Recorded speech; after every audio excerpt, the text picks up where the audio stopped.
আসসালামু আলাইকুম। অজিয়াস মম কিচেনে আপনাদের সবাইকে স্বাগতম। পুষ্টিগুণে ভরপুর কচু শাকের একটি রেসিপি নিয়ে আবারও চলে আসলাম। আজকে আমি চিংড়ি মাছ দিয়ে কচু শাকের ঘন্ট রান্না করব। চিংড়ি মাছ দিয়ে কচু শাকের ঘন্টটা এত বেশি মজা হয় যে সবাই চেটেপুটে খেয়ে নেবে। আর এই ঘন্টটা দিয়ে 1 প্লেট ভাত নিমেষেই খেয়ে ফেলা যাবে। আমি যেভাবে কচু শাকের ঘন্টটা রান্না করি সেই রেসিপিটাই আমি আজকে আপনাদের সাথে শেয়ার করলাম। আশা করি আপনাদের কাছে ভালো লাগবে। আমাদের বাড়ির ছাদের টবে কিছু কচু শাক লাগিয়েছিলাম, সেখান থেকেই কিছু কচু শাক নিয়েছি কচু শাকের এই ঘন্টটা তৈরি করার জন্য। কচু শাকগুলোকে আমি ছোট ছোট করে কেটে নিয়েছি। আজকে আমি কচুর ডাঁটা সহই কচু শাকের ঘন্টটা রান্না করব। তাই কচু শাকের ডাঁটাগুলোর উপরের আঁশটা ফেলিয়ে আমি ছোট টুকরো করে কেটে নিয়েছি। এবার কচু শাকগুলো ভালো করে ধুয়ে পরিষ্কার করে একটি হাঁড়িতে নিয়ে নিয়েছি। এবার পরিমাণ মতো লবণ দিয়ে একটি ঢাকনা দিয়ে ঢেকে আমি 5 মিনিটের মতো রান্না করে নিব। 5 মিনিট পর ঢাকনা তুলে কচু শাকগুলো আমরা ভালো করে নেড়েচেড়ে মিশিয়ে নিব, যাতে সব দিক থেকে সুন্দর করে কচু শাকগুলো সিদ্ধ হয়।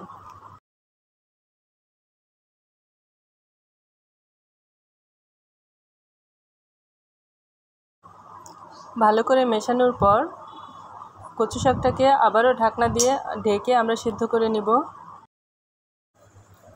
কচু শাক সিদ্ধ করার সময় আমি কোনো পানি দিইনি। লবণ দিয়ে নেড়েচেড়ে মেশানোর পর শাকটা থেকে অনেকটা পানি বের হবে। তো আপনারা চাইলে এখানে হাফ কাপের মতো পানি দিতে পারেন। ঢাকনা তুলে কচু শাকটাকে আমি খুন্তি দিয়ে এভাবে নেড়েচেড়েই ঘন্ট করে নিব। আপনারা চাইলে ঘুটনি দিয়ে ঘুটেও শাকটাকে ঘন্ট করে নিতে পারেন। আপনারা দেখতেই পাচ্ছেন আমার কচু শাকগুলো কিন্তু খুব সুন্দর করে সিদ্ধ হয়েছে। তাই খুন্তি দিয়ে নেড়েচেড়েই আমি কচু শাকগুলোকে ঘন্ট করে নিচ্ছি। খেয়াল রাখবেন কচু শাকে কিন্তু একটুও পানি থাকা যাবে না। যদি পানি থাকে তাহলে কিন্তু খাওয়ার সময় গলা কুটকুট করতে পারে। কচু শাকটা আমার ঘন্ট করা হয়ে গেছে। এবার এটাকে আমি বাগার দিয়ে নিব। বাগার দেওয়ার জন্যে চুলায় একটি প্যান বসিয়ে সয়াবিন তেল দিয়ে তেলটা গরম হলে আমি 2টো শুকনো মরিচ ছিঁড়ে দিলাম আর দিলাম 1 চা চামচের মতো আস্ত জিরা। জিরাটা ফুটে উঠলে যখন সুন্দর একটা ফ্লেভার বের হবে তখন দিয়ে দিব পেঁয়াজ কুচি। আমি এখানে হাফ কাপের মতো পেঁয়াজ কুচি দিয়েছি আর আস্ত একটি রসুন কুচি দিয়েছি। অনেকেই হয়তো কচু শাকের এই ঘন্টতে জিরা দিয়ে ফোড়ন দেন না, কিন্তু আস্ত জিরা দিয়ে ফোড়ন দিলে এই কচু শাকের ঘন্টটা থেকে খুব সুন্দর একটা ফ্লেভার বের হবে। এবার এগুলো একটু ভেজে নেওয়ার পর আমি এখানে 6-7টি কাঁচামরিচ ফালি করে দিয়ে দিলাম। আপনারা চাইলে কচু শাক সিদ্ধ করার সময়ও কাঁচামরিচ দিয়ে সিদ্ধ করতে পারেন। তো এই সময় কাঁচামরিচটা দিলে খুব সুন্দর একটা ঝাঁঝালো ফ্লেভার বের হবে। এই সবগুলোকে আমি একটু লাল লাল করে ভেজে নেব। তারপর দিয়ে দিব চিংড়ি মাছ। আমি চিংড়ি মাছগুলোকে আগেই ভালো করে ধুয়ে পরিষ্কার করে রেখেছি। চিংড়ি মাছগুলো দেওয়ার পরও সবগুলোর সাথে একটু ভেজে নিব। আপনারা চাইলে এখানে কুচো চিংড়িও দিতে পারেন। তো আমার কাছে যে চিংড়ি মাছটা ছিল আমি সেটা দিয়েই আজকে কচু শাকের ঘন্টটা রান্না করব। এবার দিচ্ছি সামান্য একটু লবণ। আমরা কিন্তু কচু শাক সিদ্ধ করার সময় লবণ দিয়েছি, তো এখানে লবণটা একটু বুঝে দিতে হবে। তারপর দিচ্ছি হাফ চা চামচ হলুদের গুঁড়া, হাফ চা চামচ মরিচের গুঁড়া আর হাফ চা চামচ ধনিয়ার গুঁড়া, আর দিচ্ছি হাফ চা চামচ আদা রসুন বাটা। তারপর এই সব মশলাগুলো তেলের সাথে 10 সেকেন্ডের মতো করে ভেজে নেব।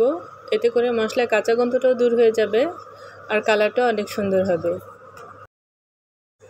এখন সামান্য একটু পানি দিয়ে মশলাটাকে ভালো করে কষিয়ে নিব।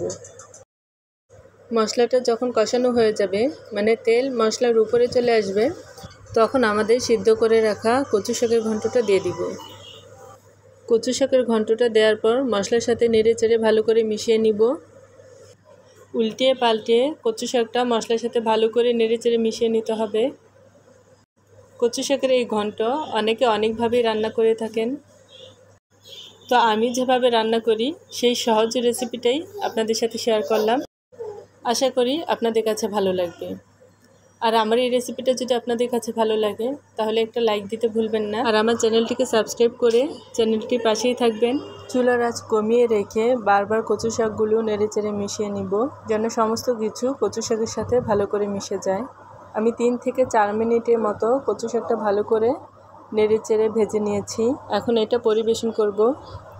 গরম গরম সাদা ভাত, 1 পিস লেবু আর এই কচু শাকের ঘন্ট, ব্যাস এক কথায় অসাধারণ। 1 প্লেট ভাত নিমেষেই খেয়ে ফেলা যাবে। আমার এই রেসিপিটা যদি ভালো লেগে থাকে ভিডিওটাকে শেয়ার করে দিবেন। সবাই অনেক অনেক ভালো থাকবেন। আবারও কোনো নতুন রেসিপি নিয়ে চলে আসবো। আল্লাহ হাফেজ।